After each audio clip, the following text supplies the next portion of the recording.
गौ सेवा, गाय की सेवा भगवान की सेवा है और गौ माता के अंग अंग में 33 कोटि देवता निवास करते हैं। भारत की भूमि में जो भी आध्यात्मिकता है, जो शक्ति है, जो ज्ञान है, वो सब गौ के द्वारा ही प्रदत्त है। गौ सेवा का और गौ की महिमा का ही परिणाम है। जिस धरती पर हम बैठे हैं, ये धरती भी जब दुखी होती है तो गौ का रूप धारण करके ही ब्रह्मा जी के पास जाकर अपना दुख रोती है। रामायण में पढ़ा होगा, इस धरती ने गौ का रूप धारण किया और ब्रह्मा जी के पास जाकर के अपने दुख का निवेदन किया। ब्रह्मा जी ने कहा, जाकर तै दासी सो अविनाशी, मोरे उतोर सहाई।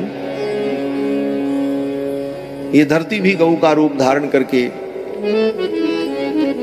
जब भी प्रकट होती है तो गौ के रूप में ही प्रकट होती है। और आज इस धरती पर, भारत की धरती पर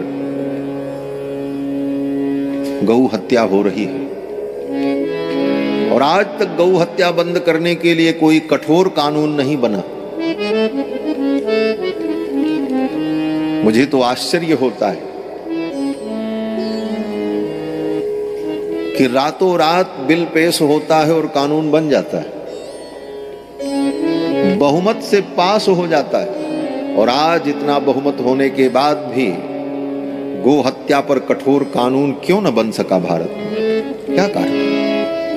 सब काम रातों रात हो जा रहा है, लेकिन गौ हत्या पर कानून नहीं बन पा रहा है इस देश में। और महात्मा 50 वर्ष से, सैकड़ों वर्षों से संघर्ष कर रहे हैं कि गौ हत्या बंद हो, लेकिन दुर्भाग्य कि भारत में आज तक गौ हत्या को रोकने के लिए कठोर कानून नहीं बन पाया। गौ को राष्ट्र माता का दर्जा दिया जाना चाहिए। किसी भी प्रकार से गौ माता की रक्षा हो, क्योंकि गौ की रक्षा ही धर्म की रक्षा है।